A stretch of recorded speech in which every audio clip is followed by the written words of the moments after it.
আসসালামু আলাইকুম। আহ, আসন্ন বার কাউন্সিল রিটের পরীক্ষার জন্য আপনারা জানেন যে স্পেসিফিক রিলিফ অ্যাক্ট 1877 এখান থেকে 15 মার্কসের একটা প্রশ্ন দেওয়ার সুযোগ আছে। যদিও সেটা দেওয়ানি কার্যবিধি এবং সুনির্দিষ্ট প্রতিকার আইন একসাথে তিনটা প্রশ্ন দেখে একটা প্রশ্নের উত্তর করতে হয়। সে আলোকে এই আইনটা যখন ছোট, আপনারা এই আইনটার প্রতি একটু বেশি গুরুত্ব দিবেন। কেননা আপনার আহ, দেওয়ানি কার্যবিধিতে প্রশ্ন অনেক, আদেশ অনেক, বিধি অনেক, সেকশন সব মিলেই কমন না আসার সম্ভাবনায় মাঝে মাঝে থাকে। তারপরে তো আসবে, অসুবিধা নাই, বাট স্পেসিফিক রিলিফ অ্যাক্ট আইনটা ছোট, আহ, ধারা কম। আপনারা যদি ওভারঅল একটা আইডিয়া নিয়ে যান তাহলে আপনারা স্পেসিফিক রিলিফ অ্যাক্টের একটা প্রশ্নের উত্তর খুব সহজে দিতে পারবেন, এবং কি আপনারা এটাকে ফার্স্ট প্রায়োরিটিতে রাখতে পারেন স্পেসিফিক রিলিফ অ্যাক্টে। আর আপনারা লিখিত পাশ করার জন্য মিনিমাম 5টা সাবজেক্টকে ফার্স্ট প্রায়োরিটি দিবেন, খুব বেশি গুরুত্ব দিবেন যে এখান থেকে আমি আনসার করবই। তাইলে তো 5টা প্রশ্ন যদি আপনারা খুব ভালোভাবে লিখতে পারেন তাইলে 50 মার্ক পাওয়া সম্ভব, খুব ভালোভাবে লিখলে, ভালো আয়ত্তে থাকলে। তাইলে আর বাকিগুলো যে পড়বেন না তা না, বাকিগুলোও পড়বেন, কিন্তু গুরুত্ব বেশি দিবেন। হ্যাঁ। আর এর মধ্যে আমরা দেখছি যে আইন পাঠ লিখিতর মধ্যে স্পেসিফিক রিলিফ অ্যাক্টের অনেকগুলো প্রশ্ন আছে। আমরা সবগুলো প্রশ্ন পড়ার চেষ্টা করব, কিন্তু আমরা রাতের ক্লাসে সাজেশন আকারে যে যে জায়গা থেকে আসতে পারে সেই বিষয়গুলো দেখব। কেমনে আমরা সব প্রশ্ন তো আমরা আর মনে রাখতে পারবো না, সব প্রশ্ন আমরা বাসায় প্র্যাকটিসও করতে পারবো না, বাট আমাদেরকে সব প্রশ্ন দেখতে হবে। হ্যাঁ। আইডিয়া নিতে হবে, এরপরে ওভারঅল আমরা যে প্রশ্নগুলো আসবে সাজেশন ভিত্তিক আমরা রাতে ক্লাসে আলোচনা করব। ওই ক্লাস থেকে আমরা দেখব কোন কোন সেকশন গুলো থেকে প্রশ্ন বারবার আসছে, আমরা ওইগুলোর প্রতি গুরুত্ব দেব।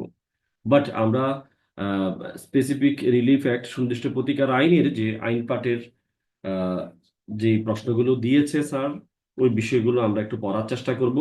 দেখি আমরা ওখান থেকে যত দূরে করা যায়। আশা করছি আপনাদের কাজে আসবে ক্লাসটা। তো ক্লাসটা পুরোটা দেখবেন। আমরা একটু শুরু করি, তাহলে 1 নম্বর প্রশ্ন দিয়ে শুরু করি। কোশ্চেন 1, সুনির্দিষ্ট প্রতিকার আইনের আওতায় কি কি ভাবে সুনির্দিষ্ট প্রতিকার প্রদান করা যায়? এটা বিজেএস পরীক্ষা 2008-এ আসছিল। এরপরে আবার অথবা দিয়ে যদি আমরা দেখি কোন কোন উপায়ে একটি দেওয়ানি আদালত সুনির্দিষ্ট প্রতিকার মঞ্জুর করতে পারে, সেম কথাবার্তা। তাইলে আমাদের এখানে বুঝতে হবে, প্রশ্ন বুঝতে হবে আগে। বলছে কি যে কোন কোন উপায়ে একটি দেওয়ানি আদালত সুনির্দিষ্ট প্রতিকার মঞ্জুর করতে পারে। 2012 সালে আসছিল। আমরা দেখি সুনির্দিষ্ট প্রতিকার প্রদানের পদ্ধতি। সুনির্দিষ্ট প্রতিকার আইনের 5 ধারা অনুসারে আদালত নিম্নলিখিত 5টি উপায়ে সুনির্দিষ্ট প্রতিকার মঞ্জুর করতে পারে। 5টি উপায়ে সুনির্দিষ্ট প্রতিকার মঞ্জুর করতে পারে। ক, কোন সম্পত্তির দখল গ্রহণ এবং তা দাবিদারকে অর্পণের মাধ্যমে। খ, যা করার ব্যাপারে তার বাধ্যবাধকতা রয়েছে তা পক্ষকে তেমন কাজ করার আদেশ প্রদানের মাধ্যমে। গ, যা না করার ব্যাপারে তার বাধ্যবাধকতা রয়েছে একটি পক্ষকে তেমন কাজ হতে বিরত রাখার মাধ্যমে।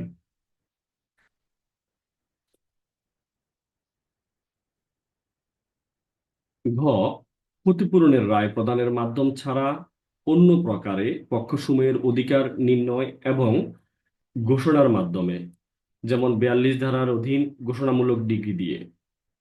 আর উমতে একজন রিসিভার বা তত্ত্বাবধায়ক নিয়োগের মাধ্যমে। তাইলে আমরা জানলাম এখানে 5 ভাবে সুনির্দিষ্ট বা 5টি উপায়ে সুনির্দিষ্ট প্রতিকার মঞ্জুর করা যায়, এটা আমরা দেখলাম। এরপর দেখেন দ্বিতীয় কোশ্চেনটা কি বলা আছে। কোশ্চেন নাম্বার 2, দি স্পেসিফিক রিলিফ অ্যাক্ট 1877 এর অধীনে মঞ্জুরযোগ্য বিভিন্ন প্রকার সুনির্দিষ্ট প্রতিকার সংক্ষেপে বর্ণনা করুন।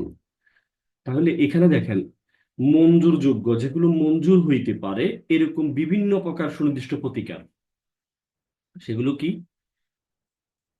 এটা 2020 সালে আসছে। তাহলে সুনির্দিষ্ট আহ, প্রতিকার সমূহ সংক্ষিপ্ত বর্ণনা।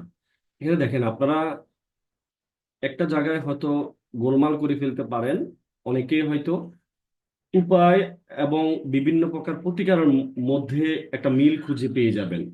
হয়তো এটা বুঝে শুনে আপনাকে আনসারটা দিতে হবে, কেননা একটা বলছে হলো আপনি যে এখানে 8টা উপায় বা ধরেন 9টা উপায় যেটাই আমরা বলি যে কিভাবে প্রতিকারটা মঞ্জুর হয়, হ্যাঁ, ওইটাকেই এ, এ, কি কি প্রতিকার আছে এখানে এটা দেওয়া আছে, আর কিভাবে আমরা আহ, এটাকে আমরা প্রতিকারটা মঞ্জুর হবে সেটা দেওয়া আছে হলো আপনার ধারা 5-এ দেওয়া আছে, যেটা আমরা একটু আগে পড়ছিলাম।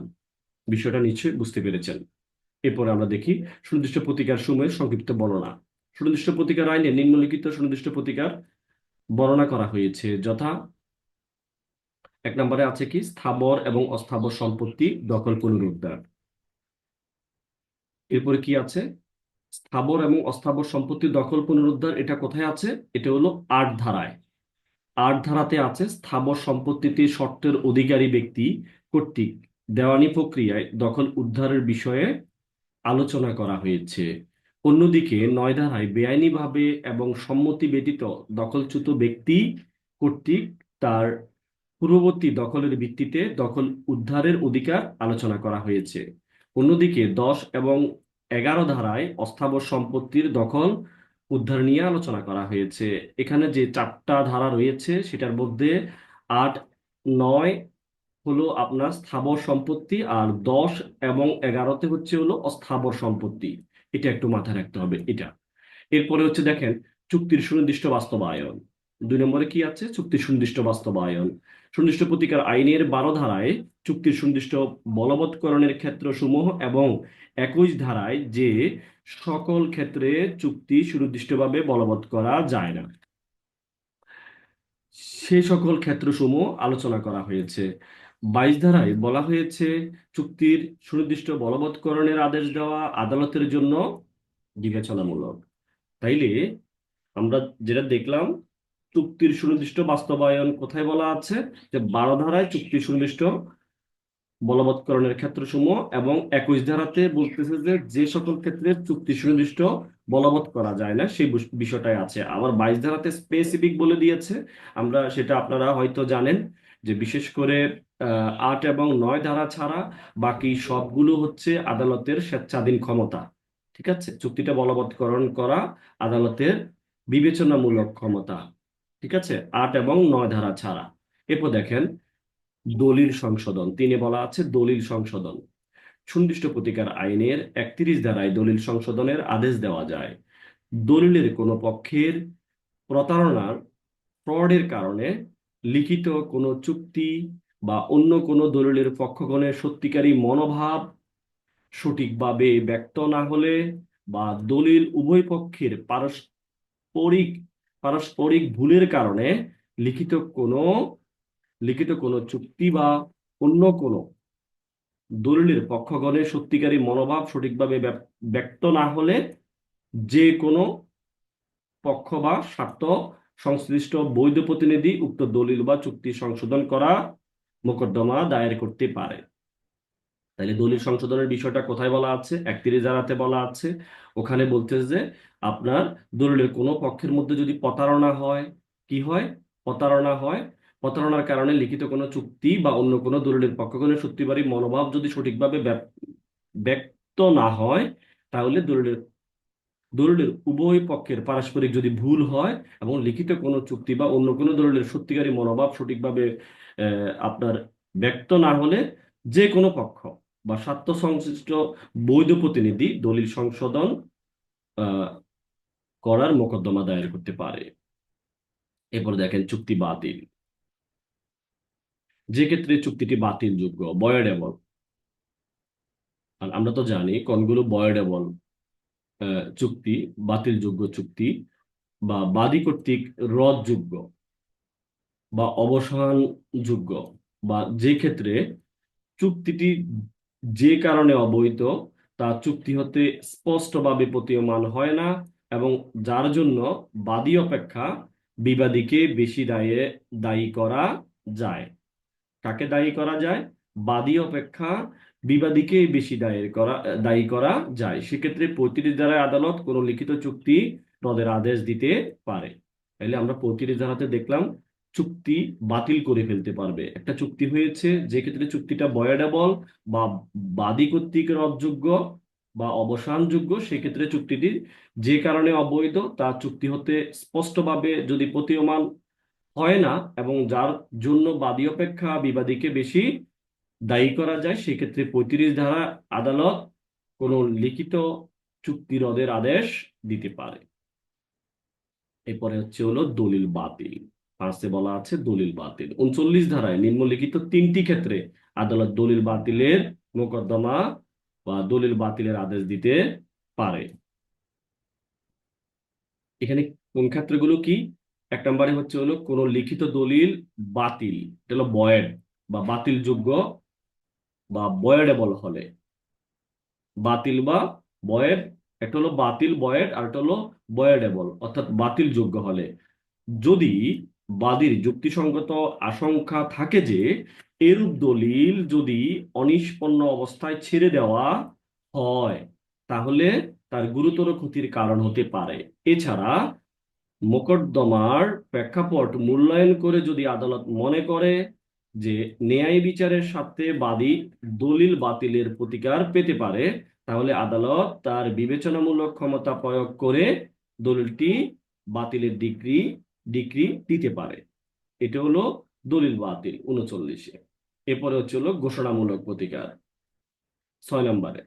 আইনগত মর্যাদা বা সম্পত্তিতে অধিকারের ঘোষণা চেয়ে ঘোষণামূলক মোকদ্দমা 42 দ্বারা দায়ের করা যায়। কি বলতেছে? আইনগত মর্যাদা, এই বিষয়টা একটু মাথায় রাখতে হবে। আর একটা হলো সম্পত্তিতে অধিকার। আপনার একটা হলো আপনার আইনগত মর্যাদা চাইতেছেন, আর একটা আপনার সম্পত্তিতে অধিকারের একটা ঘোষণা চাইতেছেন, তখন আপনি 42 দ্বারা দায়ের করা যায়। তবে ঘোষণার ক্ষেত্রে যদি আনুষঙ্গিক প্রতিকার পাওয়ার অধিকারী হয়, সেক্ষেত্রে বাদীকে উক্ত আনুষঙ্গিক প্রতিকার প্রার্থনা করতে হবে। আপনি যদি ঘোষণা মামলা করার সময় যদি আদার্স যে রিলিফ গুলো চাওয়ার দরকার, আনুষঙ্গিক প্রতিকার চাওয়ার দরকার, সেটা যদি আপনাকে চাইতে হবে, অন্যথায় আদালত ঘোষণা মঞ্জুর করবে না। এই বিষয়টা মাথায় রাখতে হবে। ঠিক আছে? আর ঘোষণার সাথে যদি আপনি আনুষঙ্গিক প্রতিকার নাও চান, সেক্ষেত্রে মামলাটা বাতিল হবে না, কিন্তু আপনি প্রতিকার পাবেন না। সেই বিষয়টাই উচ্চ আদালতের বিভিন্ন সিদ্ধান্ত থেকে দেখা যায়।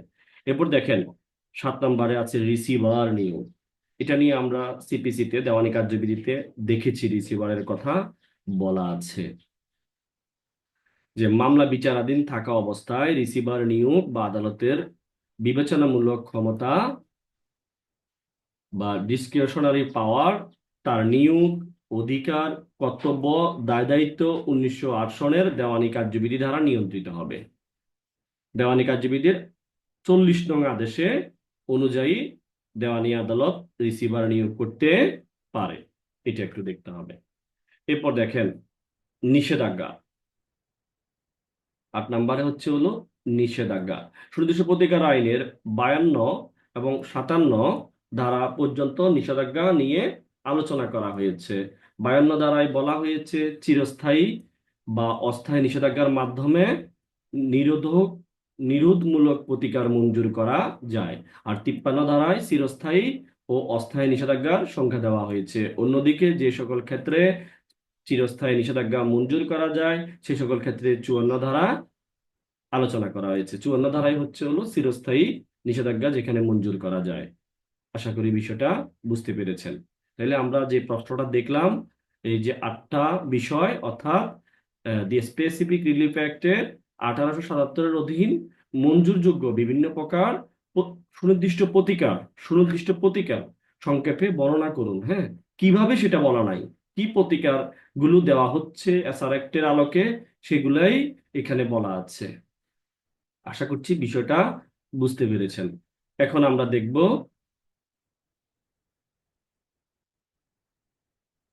এখন আমরা 3 নাম্বার কোশ্চেনটা একটু দেখব। হ্যাঁ, আইন পাঠের আমরা একটু 3 নাম্বার প্রশ্নটা দেখি ওখানে কি আসছে। সুনির্দিষ্ট প্রতিকার আইনের স্থাবর সম্পত্তি দখল পুনরুদ্ধারের জন্য কি বিধান আছে? সুনির্দিষ্ট প্রতিকার আইনে স্থাবর সম্পত্তি দখল পুনরুদ্ধারের জন্য কি বিধান আছে, ধারা উল্লেখ করে আলোচনা করুন। স্থাবর সম্পত্তি দখল পুনরুদ্ধারের জন্য এখানেও একটু প্যাচ আছে। দেখেন, প্রশ্ন আপনাকে বুঝতে হবে। এখানে স্থাবর সম্পত্তি বলা নাই। এখানে এটা কি আপনি ৮ ধারায় মামলা করবেন নাকি ৯ ধারায়, ওইভাবে প্রতিকারের কথা এখানে বলা নাই।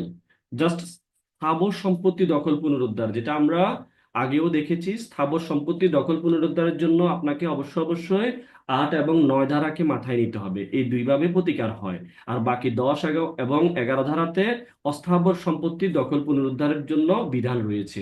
বিষয়টা খেয়াল রাখবেন। এরপর দেখেন, অথবা দিয়ে কি আসছে, কোন ব্যক্তিকে স্থাবর সম্পত্তি হইতে বেদখল করা হইলে উহা পুনরুদ্ধারের জন্য 1877 সনের সুনির্দিষ্ট প্রতিকার আইনের কি কি বিধান আছে এবং 1877 সনের সুনির্দিষ্ট প্রতিকার আইনের সংশ্লিষ্ট বিধানগুলি উল্লেখপূর্বক আলোচনা করুন। বার কাউন্সিল পরীক্ষা 2009-এ আসছিল। এরপর দেখেন আলোচনা।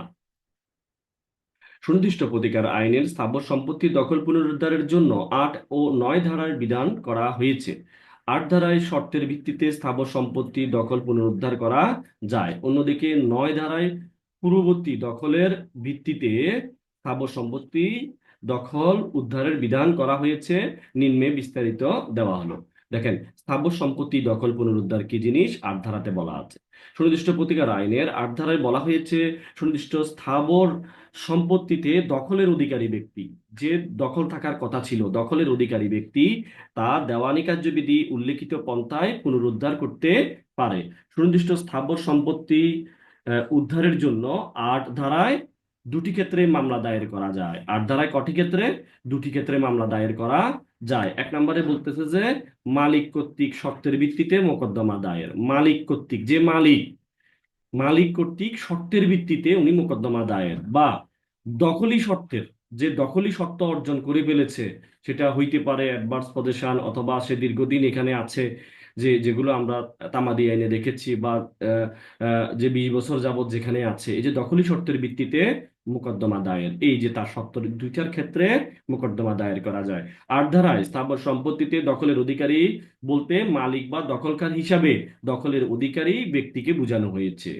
যেমন চুক্তি বলে হইতে পারে, উত্তরাধিকার সূত্রে হইতে পারে, বা অনুমতি সাপেক্ষে দখলের অধিকারী, বা দখলি শর্তের বা পজেসরি টাইটেলের উপর ভিত্তি করে দখলের অধিকারী ব্যক্তিকে বোঝানো হয়েছে।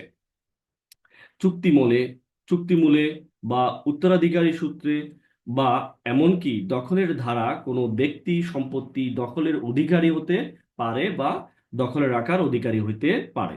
এবং এমন ক্ষেত্রে বিবাদী যদি বাদী পক্ষ উত্তম কোনো শর্ত দেখাতে না পারে, সেক্ষেত্রে বাদী এমন সম্পত্তি উদ্ধারের অধিকারী হবে। আশা করি বুঝতে পেরেছেন। ৮ ধারায় আপনি যখন শর্তসহ দখল পুনরুদ্ধারের মামলা করা হয়, যেখানে আপনার সকল কাগজপাতি বা আপনি যে সব ঠিকঠাক আছে, সেক্ষেত্রে আপনি ৮ ধারায় মামলা করতে পারবেন। এরপর দেখেন, বেআইনিভাবে দখলচ্যুত ব্যক্তি কর্তৃক উদ্ধার। বেআইনিভাবে দখলচ্যুত ব্যক্তি কর্তৃক কেউ যদি আপনাকে কি করছে, ৯ ধারায় কি বলা আছে? ৯ ধারায় যে মোকদ্দমাটা দায়ের করা যায় সেটা হলো স্থাবর সম্পত্তিতে দখল।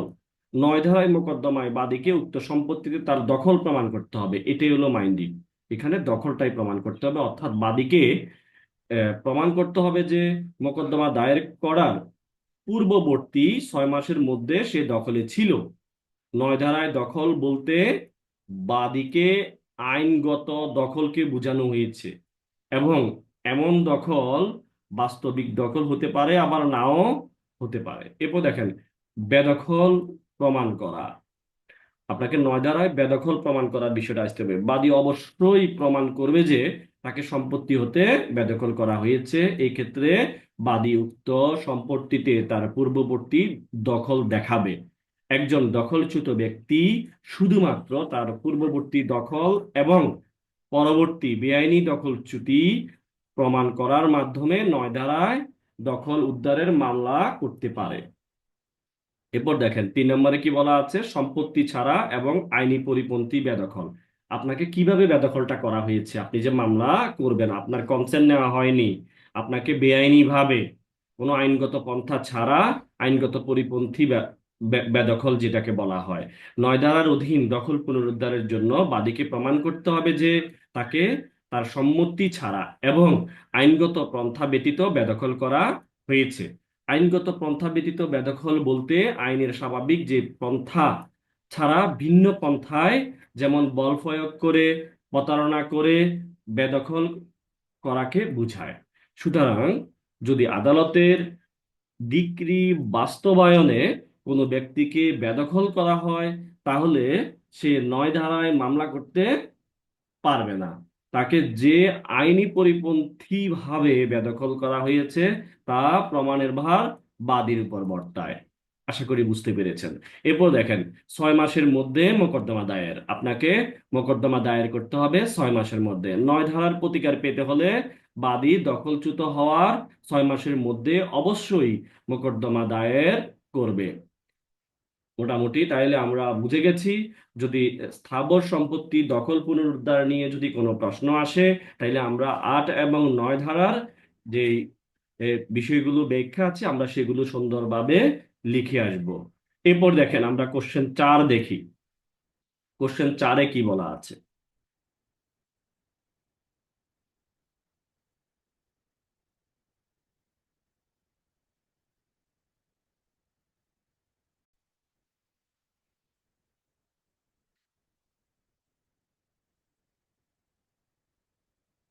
আমরা একটু 4 নম্বর কোশ্চেনটা দেখি। কোন ক্ষেত্রে সুনির্দিষ্ট প্রতিকার আইনের 9 ধারার আওতায় মোকদ্দমায় রুজু করা যায়?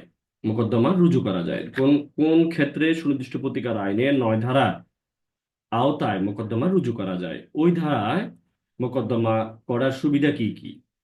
কাহার বিরুদ্ধে এই ধারার মোকদ্দমা করা যায় না? আপনি কোন কোন ক্ষেত্রে সুনির্দিষ্ট প্রতিকার আইনের 9 ধারার আওতায় মোকদ্দমা রুজু করা যায়? ওই ধারার মোকদ্দমা করার সুবিধাগুলো কি কি? এই সুবিধা একটা জানতে চেয়েছে, সুবিধাগুলো কি কি।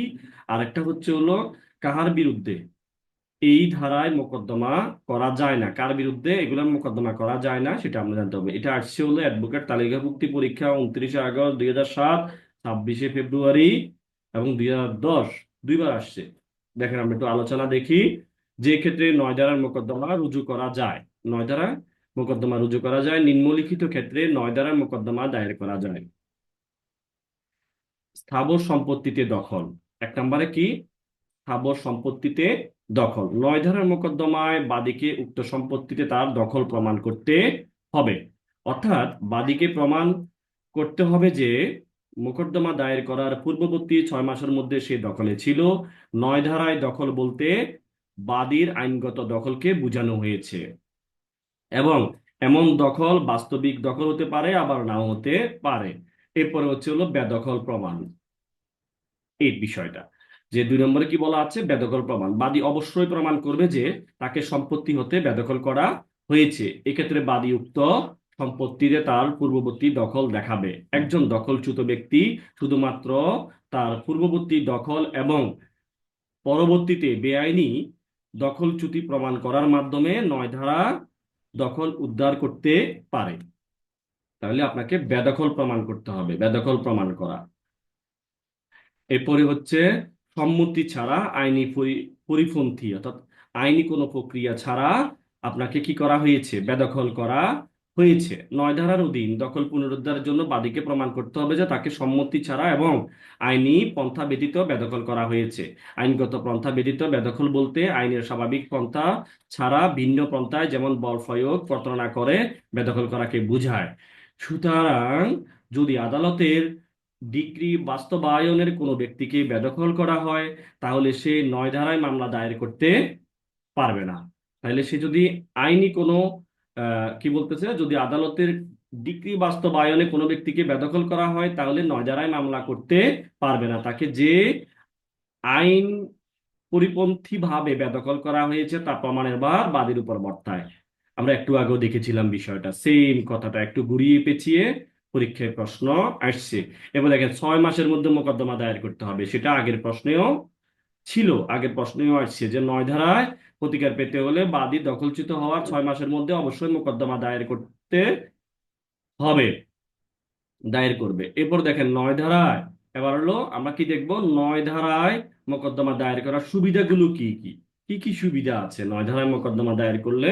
আমরা প্রথমে দেখছিলাম হলো আহ 9 ধারা মোকদ্দমা রুজু করা যায়, মানে আমাদের প্রশ্ন কি আসছিল, 9 ধারার মোকদ্দমা রুজু করা যায়।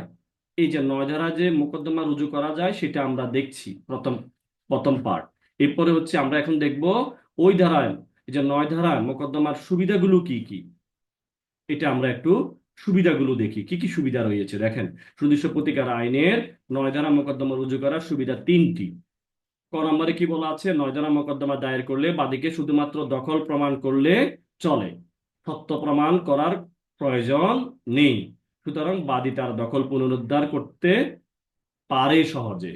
প্রকৃত পক্ষে 9 ধারার মোকদ্দমা হলো একটি দ্রুত প্রতিকার পাওয়ার মাধ্যম এবং বাদীকে সম্ভাব্য ক্ষতি থেকে দ্রুত রক্ষা করার মাধ্যম। তাইলে বোঝা গেছে 1 নাম্বার সুবিধা হচ্ছে যে 9 ধারা মোকদ্দমা দায়ের করলে বাদীকে শুধুমাত্র দখল প্রমাণ করা লাগবে, এবং এটাকে এখানে কি দেখলাম, এই যে এখানে দ্রুত প্রতিকার পাওয়া যায় এবং দ্রুত ক্ষতির হাত থেকে রক্ষা পাওয়া যায়, এটা একটা সুবিধা।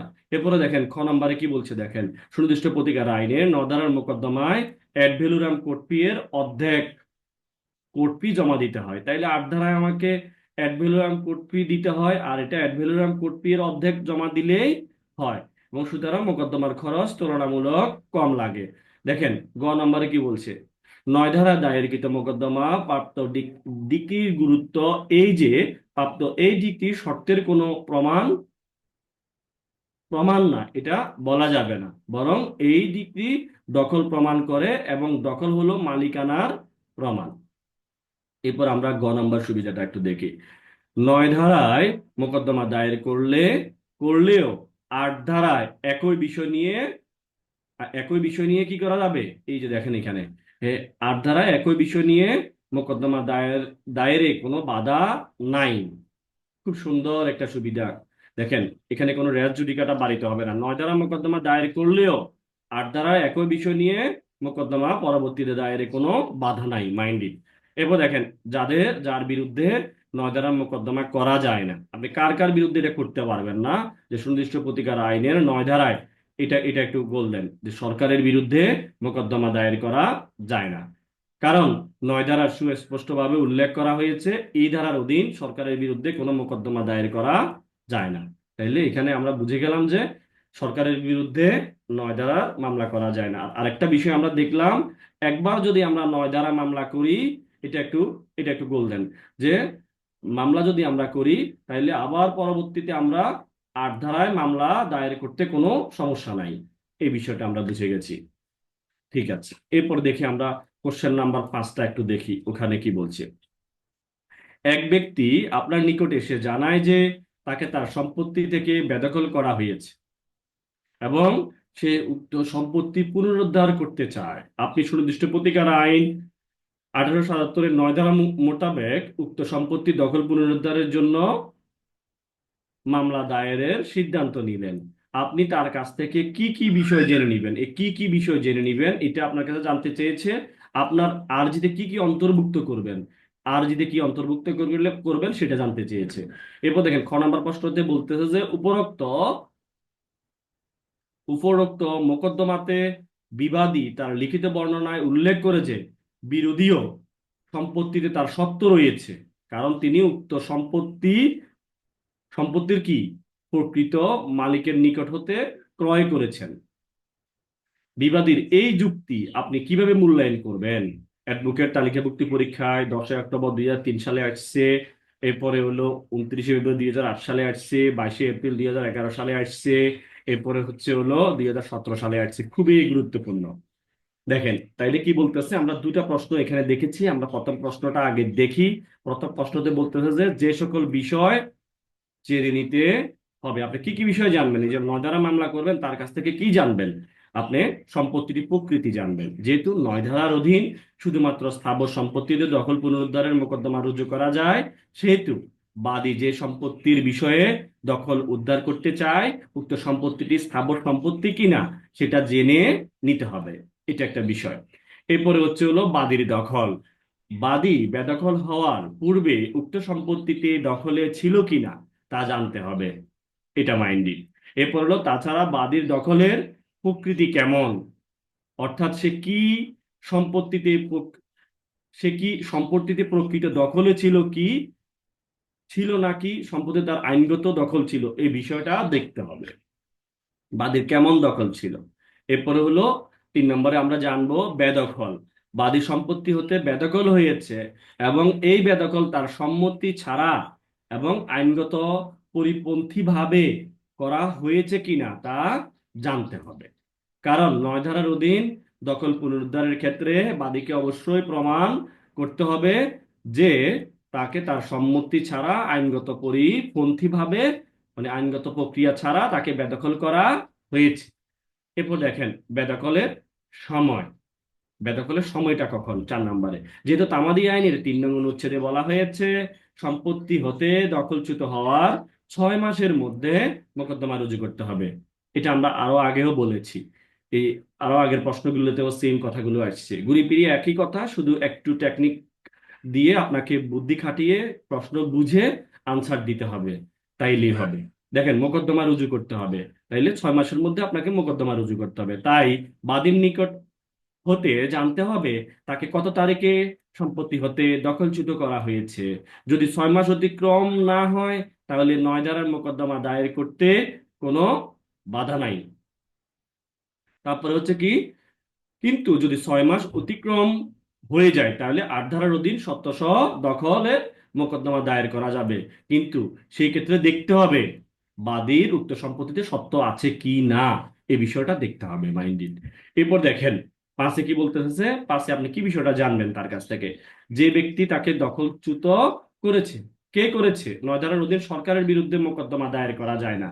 সরকারে যদি আপনাকে দখলচ্যুত করে তাহলে আপনি 9 ধারার মোকদ্দমা করতে পারবেন না। তাই বাদীর নিকট হতে জানতে হবে তাকে কে দখল করেছে, অর্থাৎ সে সরকারের কর্তৃক বেদখল হয়েছে না অন্য কোনো ব্যক্তি কর্তৃক বেদখল হয়েছে। এরপরে কি জানবেন, প্রয়োজনীয় প্রমাণ। বাদীর নিকট তার দখল প্রমাণের জন্য প্রয়োজনীয় সকল প্রমাণ রয়েছে তার একটি তালিকা গ্রহণ করা যেতে পারে। এরপর দেখেন যে সকল বিষয় আরজিতে অন্তর্ভুক্ত করতে হবে। আপনি কোন কোন বিষয়গুলো আরজিতে অন্তর্ভুক্ত করবেন, বাদীর নিকট হতে প্রাপ্ত প্রয়োজনীয় তথ্যগুলো আরজিতে অন্তর্ভুক্ত করতে হবে। যেমন বাদীর সম্পত্তির বিবরণ, তারপরে হচ্ছে সম্পত্তিতে বাদীর দখলের প্রকৃতি, অর্থাৎ সম্পত্তিতে বাদীর আইনগত অধিকার ছিল বা ছিল না, এই বিষয়টা ছিল কিনা, যেভাবে সে বেদখল করা হয়েছে। তারপরে হলো অর্থাৎ তাকে সম্মতি ছাড়া বা আইনগত পন্থা ছাড়া বেদখল করা হয়েছে কিনা, তাকে কত তারিখে বেদখল করা হয়েছে নির্দিষ্ট সময়, অর্থাৎ 6 মাসের মধ্যে মোকদ্দমা রুজু হয়েছে সেই মর্মে বর্ণনা। এরপর হলো দখল সংক্রান্ত প্রয়োজনীয় প্রমাণের একটা বিবরণ এবং দখল প্রার্থনা করে প্রতিকার চাওয়া, এই বিষয়গুলো আমাকে আরজিতে অন্তর্ভুক্ত করতে হবে। এরপরে হচ্ছে দেখেন বা- আহ, বিব- বিবাদীর সত্যের যুক্তির মূল্যায়ন, এটা আমরা দেখবো ইনশাল্লাহ।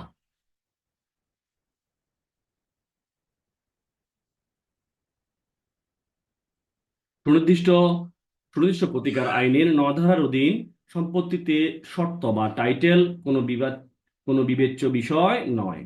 9 ধারা কি বলতেছে, 9 ধারার অধীন সম্পত্তিতে শর্ত বা টাইটেল কোনো বিবেচ্য বিষয় নয়। 9 ধারায় আলোচ্য বিষয় হলো বাদীর দখল বেদখল। কি কি দেখতে হবে, দখল বেদখল। যে ব্যক্তি বেআইনিভাবে তার সম্মতি ছাড়া দখলচ্যুত হয়েছে সে কোনো প্রকার সত্য প্রমাণ না করে শুধুমাত্র দখল প্রমাণ করে 9 ধারার অধীন দখল পুনরুদ্ধার করতে পারে। এই ধারার অধীন আদালত মোকদ্দমার পক্ষদ্বয়ের সম্মতিতে সত্য নির্ধারণ করার অধিকারী নয়, বরং আদালত নির্ধারণ করবে বাদী সম্পত্তিতে দখলের অধিকারী কিনা। অর্থাৎ সত্যের প্রশ্ন 9 ধারায় মোকদ্দমার সিদ্ধান্তের ভিত্তি হতে পারে না। এই সত্যের ভিত্তি এটা একটু মাথায় রাখেন, যে সুতরাং মোকদ্দমার বিরোধীও সম্পত্তিতে বিবাদীর সত্য আছে এটা মূল্যায়ন করার কোনো সুযোগ 9 ধারায় নেই। নয় ধারার মধ্যে বিবাদী যে ওনার একটা সত্ত্ব আছে, ওনার কাগজপাতি আছে, দলিলপত্র আছে, সেগুলো বিবেচনা করার কোনো সুযোগ নাই। তাইলে এবং আদালত বিবাদীর এমন যুক্তির ভিত্তিতে কোনো সিদ্ধান্ত দিতে পারে না। যদি ওনারা যুক্তিও দেখায় তাহলেও কোনো সিদ্ধান্ত দিতে পারে না। এরপরে 9 ধারার অধীন বিবাদীর এমন চুক্তি অগ্রহণযোগ্য। আশা করি বিষয়টা বুঝতে পেরেছেন। তাইলে আমরা এই যে এখানে যে প্রশ্নটা দেখলাম, কি দেখলাম, এখানে দেখেন, এখানে দুটা প্রশ্ন। একটা হচ্ছে হলো আপনার কাছে এক ব্যক্তি এসে জানায় জানায় যে সে সম্পত্তি হতে বেদখল হয়েছে, এখন আপনি তাকে 9 ধারার মামলা করবেন, আপনি তার কাছ থেকে কি কি বিষয় জানবেন সেটা আমরা দেখেছি, এবং আর্জিতে কি কি বিষয় অন্তর্ভুক্ত করবেন এটা আমরা দেখেছি। এরপরে হচ্ছে হলো আহ এই যে বিবাদী তার লিখিত বর্ণনায় উল্লেখ করেছে যে তার সম্পত্তিতে, বিবাদী এসে বলতেছে যে তার সম্পত্তিতে শর্ত রয়েছে। এখন আপনি তখন এ, এ, কি যুক্তি দিবেন, বিবাদীর এই যুক্তি কিভাবে মূল্যায়ন করবেন? কারণ আপনি এ, তাইলে আমরা যদি ওভারঅল বিষয়টা দেখি, আমরা তার কাছ থেকে জেনে নেব যে এ, কি কি কি কি বিষয় জানবো। সে সে সম্পত্তির প্রকৃতিটা কেমন, বাদীর কখন বাদীর দখল আছে কিনা, বেদখল কখনো মানে বেদখল কেমনে হলো, তারপর বেদখলের সময় কতদিন, তারপর কে তাকে দখলচ্যুত করেছে, যে ব্যক্তি তাকে দখলচ্যুত করেছে, প্রয়োজনীয় প্রমাণ, এই বিষয়গুলো আমরা দেখব। এরপরে সব বিষয়গুলো আমরা আর্জিতে অন্তর্ভুক্ত করব, এবং বিবাদীর সত্যের যুক্তির যে মূল্যায়ন, আমরা এটা বলে দেব যে আসলে 9 ধারায় কখনো শর্ত দেখা হয় না, শুধুমাত্র দখল দেখা হয়। তাইলে উনি যে বিবাদী পক্ষ যে শর্ত দেখিয়েছে সেটা কোনো সিদ্ধান্ত নেওয়ার অধিকার আদালতের নাই, সত্যের বিষয়টা দেখার অধিকার আদালতের নাই, সেই বিষয়টাই হবে। আশা করি প্রশ্নটা বুঝতে পেরেছেন, আপনারা লিখতে পারবেন। এরপরে দেখেন, আমরা 6 নম্বর প্রশ্নটা, 6 নং কোশ্চেনটা আমরা একটু দেখি। কোনো সুনির্দিষ্ট স্থাবর সম্পত্তির খাস দখল উদ্ধারের মামলায় কোন কোন বিষয়গুলো প্রমাণ করতে হবে? সরকারের বিরুদ্ধে খাস দখল উদ্ধারের মামলা করা যায় কি? এরূপ এরূপ মামলার প্রদত্ত ডিক্রির বিরুদ্ধে সংক্ষুব্ধ বিবাদী কি কি প্রতিকার চাইতে পারে? 2012 সালে বিজেএস পরীক্ষা আসছিল। এরপর দেখেন, আমরা একটু আলোচনাটা দেখি। কি বলতেছে, খাস দখল অর্থ হলো প্রকৃত দখল। খাস দখল মানে কি? প্রকৃত দখল। কোন সম্পত্তির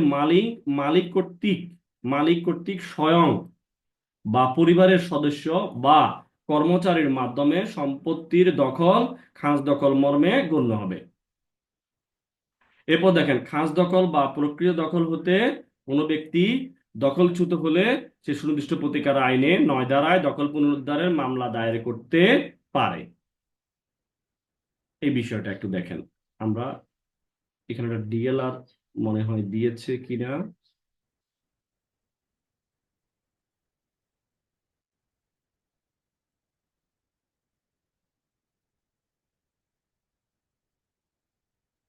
আচ্ছা, আমরা আমরা যে বিষয়টা দেখতে লাগছিলাম সেটা হচ্ছে হলো, আমরা খাস দখল জিনিসটা কি। তাহলে খাস দখল প্রকৃত দখল হতে কোনো ব্যক্তি দখলচ্যুত হলে, অর্থাৎ যে সুনির্দিষ্ট প্রতিকার আইনে 9 ধারায় দখল পুনরুদ্ধারের মোকদ্দমা দায়ের করতে পারে। আচ্ছা, 9 ধারায় মোকদ্দমা যে সকল বিষয় প্রমাণ করতে হবে, আপনি কি বিষয় প্রমাণ করবেন 9 ধারায়, সেই বিষয়টা আসছে। 9 ধারায় সুনির্দিষ্ট স্থাবর সম্পত্তি খাস দখল উদ্ধারের মোকদ্দমায় বাদীকে প্রমাণ করতে হবে যে সে এমন সম্পত্তিতে দখলে ছিল, সে এমন সম্পত্তি হতে দখলচ্যুত হয়েছে, যেমন তাকে উক্ত ভূমির বাস্তব দখল হতে বেদখল করা হয়েছে, তার সম্মতি ব্যতীত। মেইন হচ্ছে তার সম্মতি ব্যতীত তাকে দখলচ্যুত করা হয়েছে। আরেকটা হচ্ছে কি, আইনগত পন্থা ব্যতীত তাকে দখলচ্যুত করা হয়েছে। 9 ধারা মোকদ্দমা দায়ের করার পূর্ববর্তী 6 মাসের মধ্যে তাকে, এই 6 মাসের মধ্যে তাকে দখলচ্যুত করা হয়েছে। তাহলে বুঝতে পেরেছেন যে 9 ধারা মোকদ্দমায় যে সকল বিষয় প্রমাণ করতে হবে এগুলো প্রমাণ করলেই হবে। এখন কথা হচ্ছে, সরকারের বিরুদ্ধে খাস দখল উদ্ধারের মামলা করা যায় কি? আমরা এর আগেও প্রশ্নগুলোতে আসছে, আমরা আলোচনা করেছিলাম আসলে খাস দখল বা প্রক্রিয়া দখলের জন্য সরকারের বিরুদ্ধে সুনির্দিষ্ট প্রতিকার আইনের 9 ধারায় মোকদ্দমা দায়ের করা যায় না, এটা কোনো সুযোগ নাই। 9 ধারার বিধান করা হয়েছে, এই ধারার অধীন সরকারের বিরুদ্ধে কোনো মোকদ্দমা দায়ের করা যাবে না। কেউ যদি সরকারের সরকার কেউ যদি সরকার কর্তৃক কোনো সম্পত্তি হতে বেদখল হয়, তবে সেক্ষেত্রে 9 ধারার বিধান মতে সরকারের বিরুদ্ধে মোকদ্দমা দায়ের করা যাবে না। আশা করি বুঝে গেছি। এবার দেখেন প্রতিকার কি আছে আমরা একটু দেখি। 9 ধারার বিধান অনুযায়ী দায়েরকৃত মামলার প্রদত্ত কোনো আদেশ, খুবই গুরুত্বপূর্ণ, ডিগ্রির বিরুদ্ধে কোনো আপিল, কোনো রিভিউ করা যাবে না, আপনাদেরকে প্রবলেমেটিক দিয়ে দিতে পারে। ঠিক আছে। তারপরে হলো 9 ধারার আদেশ, 9 ধারার প্রদত্ত কোনো আদেশ বা ডিক্রির বিরুদ্ধে রিভিশন করা যাবে শুধুমাত্র উচ্চ আদালতে। ঠিক আছে। শুধুমাত্র আপনার 115 ধারায় কি করা যাবে, রিভিশন দায়ের করা যাবে উচ্চ আদালতে। আশা করি বুঝতে পেরেছেন। ঠিক আছে। এরপরে আমরা একটু 7 নাম্বার কোশ্চেনটা একটু দেখি। হ্যাঁ, কোশ্চেন 7 কি বলতেছে দেখেন। সুনির্দিষ্ট কোন স্থাবর সম্পত্তি খাসদখল উদ্ধারের মামলা খারিজ হওয়ার পর উক্ত খারিজ আদেশ সম্বলিত রায়টি রদ বা ও রহিতের প্রার্থনা না করে বাদী নতুনভাবে একই বিষয়বস্তু নিয়ে মোকদ্দমা দায়ের করতে পারে কি। দেখেন গুড়িপিড়ি একই কথাবার্তা, যে সুনির্দিষ্ট কোনো স্থাবর সম্পত্তি খাসদখল উদ্ধারের মামলা খারিজ হওয়ার পরে, এটাও আমরা ইতিমধ্যে অনেকগুলো প্রশ্নে আমরা দেখেছি সেম কথাটাই আবার। উক্ত খারিজ আদেশ সম্বলিত রায়টি রদ বা রহিতের প্রার্থনা না করে বাদী নতুনভাবে একই বিষয়বস্তু নিয়ে মোকদ্দমা দায়ের করতে পারে কি, প্রাসঙ্গিক আইন উল্লেখ আলোচনা করুন। এটা বিজেএস পরীক্ষা 2012-তেও দিয়েছে। আমরা একটু আলোচনাটা দেখি, তাইলে আমরা আবার বুঝতে পারবো। আমরা এগুলো ইতিমধ্যে আলোচনা করে ফেলেছি। আসলে এখানে রেজ জুডিকাটা বাড়িতে হয় না, আবার নতুন করে এখানে মামলা করতেও কোনো সমস্যা নাই। দেখেন কি বলতেছে, যে স্থাবর সম্পত্তি খাস দখল উদ্ধারের খারিজ আদেশ রদ না করে নতুন করে মোকদ্দমা। 9 ধারায় মোকদ্দমা খারিজ আদেশ সম্বলিত রায়টি নতুনভাবে একই বিষয়বস্তু নিয়ে মামলা দায়ের করার ক্ষেত্রে কোনো বাধা না, এবং এই কারণে খারিজ আদেশ সম্বলিত রায়টি রদ বা রহিতের প্রার্থনা না করে বাদী নতুনভাবে একই বিষয়বস্তু নিয়ে মামলা দায়ের করতে পারে। তাহলে দেখছেন যে 9 ধারার বিধান করা হয়েছে এরূপ সম্পত্তিতে তার সত্য প্রমাণ করতে এবং দখল উদ্ধার করতে এই ধারার কোনো কিছুই কোনো ব্যক্তিকে মোকদ্দমা দায়ের করা হতে বাধিত করবে না। সুতরাং সম্পত্তির দখলের বিষয়ে 9 ধারায় কোনো রায় আছে, এই কারণে উক্ত সম্পত্তিতে সত্য প্রতিষ্ঠা করে দখল উদ্ধার করতে নিয়মিত মোকদ্দমা দায়ের করতে বাদীকে 9 ধারা বাধিত করতে পারে না। 9 ধারায় পরাজিত পক্ষের প্রতিকার হলো বিরোধী সম্পত্তিতে তার সত্য প্রতিষ্ঠা করতে নিয়মিত মোকদ্দমা দায়ের করা। এমনকি 9 ধারার বাদীর অনুকূলে ডিক্রি বলবৎ থাকা অবস্থায় একজন পরাজিত বিবাদীও সত্য প্রতিষ্ঠা করে বিরোধী সম্পত্তিতে দখল উদ্ধারের জন্য নিয়মিত মোকদ্দমা দায়ের করতে পারে। তাইলে 9 ধারা মোকদ্দমা খারিজ বলতে শুধুমাত্র এটা বোঝায় যে বাদী মোকদ্দমা দায়ের করার পূর্ববর্তী 6 মাসের মধ্যে বিরোধী ভূমিতে দখলে ছিল না, এবং কিছু এর থেকে বেশি কিছু বোঝায় না। তাইলে 9 ধারার মোকদ্দমায় প্রদত্ত ডিক্রি বিরোধীয় সম্পত্তিতে শর্তের বিষয়ে দোবারা দোষ অর্থাৎ রেজ জুডিকাটা হিসেবে কার্যকর হয় না, বরং এটা শুধু দখলের বিষয়ে দোবারা দোষ হিসাবে প্রযোজ্য হতে পারে। সুতরাং 9 ধারার বাদীর বিরুদ্ধে রায় বা বাদীর বিপক্ষে যে ডিক্রি আছে শুধুমাত্র এই কারণে সত্য প্রমাণ করে সম্পত্তি দখল উদ্ধার করতে বাদীকে 9 ধারা বাধিত করে না। আশা করি বিষয়টা বুঝতে পেরেছেন। এরপরে আমরা একটু 8 নাম্বার কোশ্চেনটা দেখি। দেখেন, দি স্পেসিফিক রিলিফ অ্যাক্ট 1877-এর 8 এবং 9 ধারার মধ্যে পার্থক্যগুলো কি কি। এখন আমরা এতক্ষণ পর্যন্ত যে বিষয়গুলো দেখেছি, এই বিষয়গুলো যদি আমরা একটু পর্যালোচনা করে আমরা 8 এবং 9 ধারার পার্থক্যগুলো নিজেরাও লিখতে পারবো ইনশাআল্লাহ। দেখেন, আমরা আলোচনাটা একটু দেখি যে 8 এবং 9 ধারার মধ্যে পার্থক্য। কারণ প্রথম প্রথম হচ্ছে 1 নাম্বার হচ্ছে হলো কারণ। স্থাবর সম্পত্তিতে মালিকানা ধারা সত্ত্ব বা দখলি সত্ত্বের ভিত্তিতে স্থাবর সম্পত্তির দখল উদ্ধারের জন্য সুনির্দিষ্ট প্রতিকার আইনে 8 ধারায় মোকদ্দমা দায়ের করা যায়। তাইলে এটা হলো কারণ। 8 ধারা কি করা যায়, স্থাবর সম্পত্তিতে মালিকানার দ্বারা, এই মালিকানার বিষয়টা, হ্যাঁ, বা দখলি শর্তের ভিত্তিতে স্থাবর সম্পত্তি দখল উদ্ধারের জন্য আপনি সুনির্দিষ্ট প্রতিকার 8 ধারায় মোকদ্দমা দায়ের করতে পারবেন। এবং স্থাবর সম্পত্তিতে পূর্ববর্তী দখল এবং সম্মতি ব্যতীত আইনগত পন্থা ব্যতীত দখলচ্যুত হওয়ার কারণে, এই দুইটা জিনিস, সম্মতি ব্যতীত এবং আইনগত পন্থা ব্যতীত দখলচ্যুত হওয়ার কারণে উক্ত সম্পত্তিতে দখল পুনরুদ্ধারের জন্য মোকদ্দমা দায়ের করতে হবে 9 ধারায়। এই হলো দুটা পার্থক্য। হ্যাঁ, এখান থেকে অর্ধেক হচ্ছে হলো এই যে এখানে হলো 8 ধারায় কেমনে করা যায় এবং 9 ধারায় কিভাবে করা যায়। তাহলে 8 ধারায় হলো স্থাবর সম্পত্তিতে মালিকানা ধারা সত্ত্ব বা দখলি শর্তের ভিত্তিতে স্থাবর সম্পত্তি দখল উদ্ধারের জন্য আপনার 8 ধারা মামলা করা যায়। আর এখানে হচ্ছে 9 ধারা হচ্ছে হলো সম্মতি ব্যতীত এবং আপনাকে আইনগত পন্থা ব্যতীত দখলচ্যুত করা হয়েছে। আশা করি বিষয়টা বুঝতে পেরেছেন। এরপরে হলো আমরা 2 নম্বর দেখি, প্রমাণ। 8 ধারায় মোকদ্দমার বাদীর স্থাবর সম্পত্তিতে মালিকানার ভিত্তিতে সত্ত্ব বা দখলি সত্ত্ব প্রমাণ করতে হবে। এখানে মালিকানার ভিত্তিতে সত্ত্ব বা দখলি সত্ত্ব প্রমাণ করতে হবে। আপনি কাগজপাতি দেখতে হবে, আপনাকে কাগজপাতি প্রমাণ করতে হবে কিভাবে আপনার এখানে দখল সত্যতা আসছে। আর 9 ধারা মোকদ্দমার বাদীকে সম্পত্তিতে সত্ত্ব প্রমাণ করার প্রয়োজন নেই, বরং শুধুমাত্র দখল, বেআইনিভাবে বেদখল প্রমাণ করতে হবে। অর্থাৎ বাদী দখলে ছিল, তাকে সম্মতি এবং আইনগত পন্থা ব্যতীত দখলচ্যুত করা হয়েছে, সেটাই প্রমাণ করতে হবে। আপনি কি প্রমাণ করবেন সেটাই এখানে লিখবেন। এরপরে আসেন নেক্সট, তামাদির মেয়াদ। 3 নম্বরে হচ্ছে তামাদির মেয়াদ। দখলচ্যুতির তারিখ হতে 6 মাসের মধ্যে দখল উদ্ধারের জন্য সুনির্দিষ্ট প্রতিকার আইনের 9 ধারায় মোকদ্দমা দায়ের করতে হবে। সুনির্দিষ্ট প্রতিকার আইনের 8 ধারার অধীন দখলচ্যুত তারিখ হতে বাদী দখল ত্যাগ করার তারিখ হতে 12 বছরের মধ্যে, এবং এখানে হলো 9 ধারাতে হলো কয় মাস, 6 মাস, আর হলো 8 ধারাতে 12 বছরের মধ্যে মোকদ্দমা দায়ের করতে হবে। এই হলো দুইটা জিনিস। এরপর হলো সরকারের বিরুদ্ধে মোকদ্দমা। আপনি 9 ধারা সরকারের বিরুদ্ধে মোকদ্দমা দায়ের করা যায় না, আর 8 ধারায় সরকারের বিরুদ্ধে মোকদ্দমা দায়ের করতে কোনো বাধা নেই। প্রতিকার কি পাবেন?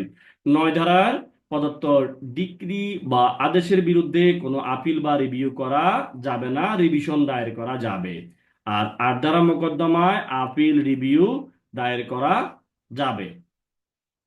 এরপরে দেখেন রেয়ার জুডিকাটার নীতি, যে 9 ধারা মোকদ্দমা পরাজিত পক্ষ বা দায়িক, এমনকি যে পক্ষের অনুকূলে ডিক্রি দেওয়া হয়েছে, সে তার সত্য প্রমাণ করে তার দখল উদ্ধারের জন্য নিয়মিত মোকদ্দমা দায়ের করতে পারে, এবং এই ক্ষেত্রে রেয়ার জুডিকাটা নীতি প্রযোজ্য না। এবং কিন্তু 8 ধারার প্রদত্ত ডিক্রি বলবৎ থাকা অবস্থায় একই বিষয় নিয়ে মোকদ্দমা দায়েরের ক্ষেত্রে রেয়ার জুডিকাটার নীতি প্রযোজ্য হবে। আপনি 8 ধারাতে আবার রিপিট মামলা করতে পারবেন না, ঠিক আছে? এটা রেয়ার জুডিকাটায় বাড়িতে হবে, কিন্তু 9 ধারায় একবার আপনার মামলাটা নিষ্পত্তি হয়ে গেলে পরে 8 ধারায় মামলা করতে পারবেন।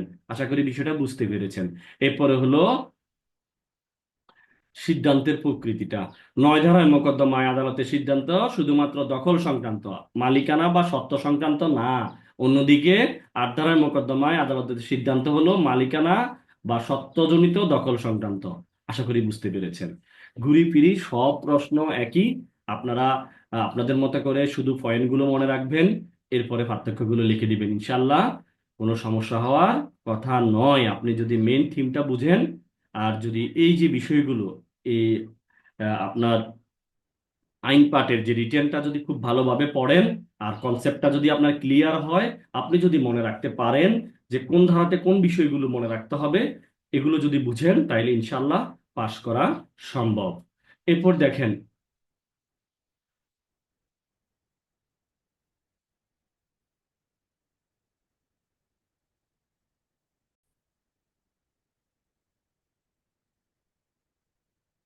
আমরা একটু ফ্যাক্ট বেসড কোশ্চেন যেটা, এটা একটু আমরা দেখি। যে ক এক খণ্ড জমির মালিক, ক এক খণ্ড জমির মালিক, কিন্তু জরিপ কর্মচারীদের ভুলে ওই জমি ক্ষয়ের নামে রেকর্ড হয়েছে। সে সুযোগে খ ওই জমি থেকে ককে বেদখল করেছে। কয়ের প্রতিকার কি? সংশ্লিষ্ট বিধান উল্লেখপূর্বক যুক্তিসহ উত্তর দিন। বিজিএস 2010-এ আসছিল।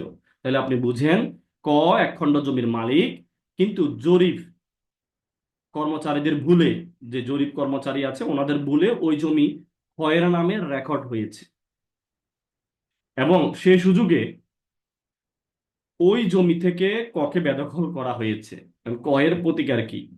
সংশ্লিষ্ট বিধান উল্লেখপূর্বক যুক্তি সহ উত্তর দিন। এটা বিজিএস পরীক্ষা 2010-এ আসছিল। আমরা একটু আলোচনাটা দেখি কি বলছে। যে ক সুনির্দিষ্ট প্রতিকার আইনে 9 ধারা বিরোধী সম্পত্তিতে দখল পুনরুদ্ধারের মোকদ্দমা দায়ের করতে পারে। যদি 9 ধারা মোকদ্দমা পরাজিত হয়, দখলচ্যুত হওয়ার তারিখ হতে 6 মাসের মধ্যে মোকদ্দমা দায়ের না করে তাহলে 8 ধারায় মালিকানা জনিত শর্তের ভিত্তিতে সম্পত্তি দখল উদ্ধারের জন্য এবং উক্ত সম্পত্তির মালিক হিসেবে ঘোষণার জন্য উনি 42 ধারা ঘোষণামূলক মোকদ্দমা দায়ের করতে পারে। উনি আগে কি করবে, উনি 9 ধারায় চাইলে মামলা করতে পারে, আর না হয় উনি 8 ধারায় যদি 6 মাসের মধ্যে না করে উনি 8 ধারায় কি করতে পারে, উনি 8 এবং 42 ধারায় মামলা করতে পারে। ঠিক আছে, ওনার সত্ত্বাসহ দখল পুনরুদ্ধার এবং ঘোষণা চেয়ে মামলা করতে পারেন। আপনার যুক্তিটা কি একটু দেখি, এখানে যুক্তিটা কি। যেহেতু খ যেহেতু ককে জমি হতে বেদখল করা হয়েছে, সেহেতু দ্রুত দখল উদ্ধার করার জন্য তার পূর্ববর্তী দখলের উপর ভিত্তি করে সুনির্দিষ্ট প্রতিকার আইনে 9 ধারায় উক্ত সম্পত্তি দখল পুনরুদ্ধারের মোকদ্দমা দায়ের করতে পারে। যেহেতু জরিপ কর্মচারীদের ভুলে ওই জমি ক্ষয়ের নামে রেকর্ড হয়েছে, সেহেতু এমন ভুল রেকর্ডের ভিত্তিতে অর্থাৎ উক্ত জমি মালিকানা বা দখল কোনোটি দাবি করতে পারে না, এবং এমন রেকর্ডের ভিত্তিতে দখলে থাকা বা প্রকৃত মালিককে দখলচ্যুত করা হলে সেটি আইনগত পন্থা ব্যতীত দখলচ্যুত করা হয়েছে বলে গণ্য হবে। এই ক্ষেত্রে তাকে মোকদ্দমা দায়ের করতে হবে দখলচ্যুত হওয়ার তারিখ থেকে 6 মাসের মধ্যে। ঠিক আছে, এরপরে বাদী যদি 9 ধারা মোকদ্দমায় পরাজিত হয়ে যায়, 9 ধারা মোকদ্দমায় বাদী যদি পরাজিত হলে উক্ত সম্পত্তিতে সত্য প্রমাণ করে দখল উদ্ধারের জন্য 8 ধারায় মোকদ্দমা দায়ের করা যাবে। যেহেতু সম্পত্তিতে দখলে নেই, তাইলে সে 42 ধারায় সত্য ঘোষণার মোকদ্দমায় আনুষঙ্গিক প্রতিকার হিসাবে 8 ধারায় দখল উদ্ধারের জন্য মোকদ্দমা দায়ের করতে হবে। উনি দখলটাও যেন ঘোষণা চায়, এটা 42 ধারা ঘোষণা প্লাস 8 ধারা সত্য দখল পুনরুদ্ধারের। এরপরে আরেকটা প্রতিকার হলো যেহেতু রেকর্ড সংশোধন, যেহেতু ভুলভাবে রেকর্ড হয়েছে, সেহেতু উক্ত রেকর্ড সংশোধন করার জন্য সহকারী কমিশনার ভূমি এর নিকট আবেদন করতে পারবে। রেকর্ড সংশোধন 9 ধারার মামলায় আদালতের ইখতিয়ার বহির্ভূত এবং এই কারণে এটা আদালত 9 ধারায় মোকদ্দমায় বিবেচনা করতে পারে না। আশা করি বুঝতে পেরেছেন। এরপরে আমরা একটু 10 কোশ্চেন আমরা একটু 10টা দেখি। এডিশনাল ফ্যাক্ট বেসড কোশ্চেন, এটা অতিরিক্ত দেওয়া হয়েছে আপনার আইন পাঠ লিখিততে, আমরা সেটা একটু দেখি। যেমন গত 3/3/2019 তারিখে বিবাদী জোরপূর্বক বেআইনিভাবে বাদিনী সত্ত্ব দখলীয় নালিশি এবং তফসিলভুক্ত জমিতে ইটের প্রাচীর নির্মাণ পূর্বক বাদিনীকে বেদখল করে বাদিনী সর্বশেষ 2/2 তারিখে উক্ত বিরোধীয় জমি হতে বিবাদীকে তার নির্মিত প্রাচীর ভেঙে বাদিনীর বরাবরে দখল ছেড়ে দিতে বললে বিবাদী তা অস্বীকার করার পর বাদিনী সুনির্দিষ্ট প্রতিকার আইনে 9 ধারার আবেদন করে। মোকদ্দমা কি রক্ষণীয়? বিবাদীর আইনজীবী হিসাবে আপনার করণীয় কি? তাইলে এখানে এখানে কি বলতেছে, আপনার বাদিনীর মোকদ্দমায় রক্ষণযোগ্যতা, বাদিনীর মোকদ্দমা, এখানে মোকদ্দমা তামাদিতে বাড়িত, এই কারণে বাদিনীর মোকদ্দমাটি রক্ষণীয় না। তামাদি আইনের প্রথম তফসিলের 3 অনুচ্ছেদ অনুসারে সুনির্দিষ্ট প্রতিকার আইনের 9 ধারায় মোকদ্দমা দায়েরের তামাদের মেয়াদ 6 মাস। যেহেতু বাদিনী 3/3/2019 সালে দখলচ্যুত হয়েছিল, কয় সালে? 3/3/2019 সালে দখলচ্যুত হয়েছিল, সেহেতু 9 ধারায় দখল উদ্ধারের জন্য পরবর্তী 6 মাসের মধ্যে মোকদ্দমা দায়ের করা বাধ্যতামূলক। কিন্তু বাদিনী প্রায় 3 বছর পর মোকদ্দমা দায়ের করেছে, সেহেতু দেওয়ানি কার্যবিধি 1908-এর 7 আদেশের 11 বিধির ঘ অনুসারে আর্জিটি প্রত্যাখ্যান হবে এবং তামাদি আইনের 3 ধারা অনুসারে মোকদ্দমাটি খারিজ হবে। সুতরাং বিবাদীর আইনজীবী হিসেবে মোকদ্দমাটি খারিজের দরখাস্ত দায়ের করব। আশা করি বিষয়টা বুঝতে পেরেছেন। এরপর আমরা 11টা দেখি, এডিশনাল ফ্যাক্ট বেসড কোশ্চেন। এখানে কি বলছে দেখেন, এখানে বলতেছে যে 1/11/2021 বিবাদী বি দুটি নিবন্ধিত বিক্রয় দলিলের মাধ্যমে 16% ভূমি বাদী এর নিকট বিক্রয়পূর্বক উক্ত জমির দখল বাদীর নিকট হস্তান্তর করে। জমি ক্রয় করে বাদী উক্ত জমির নিজ নামে নামজারি করে খাজনা পরিশোধ করে বুক দখল করতে থাকে। উক্ত জমি দেখভাল করতে বাদী তত্ত্বাবধায়ক নিয়োগ করে। গত 3/11/2022 তারিখে রাত্রি 3টায় বিবাদী কর্তৃক সন্ত্রাসী দ্বারা বাদীর তত্ত্বাবধায়ককে দখলচ্যুত করে। বাদী সুনির্দিষ্ট প্রতিকার আইনে 9 ধারায় মোকদ্দমা দায়ের করে। বিবাদী মোকদ্দমা হাজির হয়ে দাবি করে যে তিনি উক্ত জমির মালিক এবং দাবিকৃত দলিল জাল এবং বাদীর আইনজীবী হিসাবে বিবাদীর এমন দাবির বাদীর আইনজীবী হিসাবে আপনি বাদীর আইনজীবী হিসাবে বিবাদীর এমন দাবির বিপক্ষে আপনার যুক্তি কি, উক্ত মোকদ্দমার ডিগ্রি পেতে বাদীকে কি প্রমাণ করতে হবে। এখন দেখেন আলোচনাটা আমরা একটু দেখি। জমির মালিকানা এবং দাবিকৃত দলিল জাল জাল বিষয়ে বাদীর যুক্তি। যেহেতু ৯ ধারা মোকদ্দমার সত্য বা মালিকানার প্রশ্ন বিবেচনা করার সুযোগ নেই, সেহেতু বিরোধীয় জমিতে বিবাদীর মালিকানা দাবি করে পরোক্ত যুক্তি রক্ষণীয় না। অনুরূপভাবে ৯ ধারার মোকদ্দমায় দলিলটি জাল কিনা সেটা বিবেচনা করার সুযোগ নাই। ৯ ধারার মোকদ্দমা বিরোধীয় জমিতে পক্ষগণের সত্য বা টাইটেল বিষয়ে সিদ্ধান্ত গ্রহণ করার প্রয়োজন নাই। তাহলে ডিগ্রি পেতে যা প্রমাণ করতে হবে, ৯ ধারার মোকদ্দমায় বাদীকে প্রমাণ করতে হবে বাদী বিরোধীয় সম্পত্তিতে দখলে ছিল, বিবাদী তাকে দখলচ্যুত করেছে, এমন দখলচ্যুত করা হয়েছে বলপূর্বক বেআইনিভাবে এবং ৬ মাসের মধ্যে মোকদ্দমাটা দায়ের করা হয়েছে। আশা করি বিষয়টা বুঝতে পেরেছেন। আমরা ইনশাআল্লাহ পরবর্তী ক্লাসে আর দুটা ক্লাসে স্পেসিফিক রিলিফ অ্যাক্ট, সুনির্দিষ্ট প্রতিকার আইন 1877টা শেষ করবো ইনশাআল্লাহ, আমরা পড়ে শেষ করব। যদিও আমরা অনেকগুলো প্রশ্ন ইতিমধ্যে আমরা 11টা প্রশ্ন পড়েছি, আর 2 ক্লাস বা 3 ক্লাস লাগতে পারে অথবা 4 ক্লাসও লাগতে পারে, দেখা যাক। এগুলো পড়লে এবং পাশাপাশি যদি আপনারা যদি বিষয়গুলো মুখস্থ করেন ইনশাআল্লাহ পাশ করা সম্ভব। আজকে এই পর্যন্ত, দেখা হবে পরবর্তী ভিডিওতে, পরবর্তী ক্লাসে ইনশাআল্লাহ। আসসালামু আলাইকুম ওয়া রাহমাতুল্লাহ।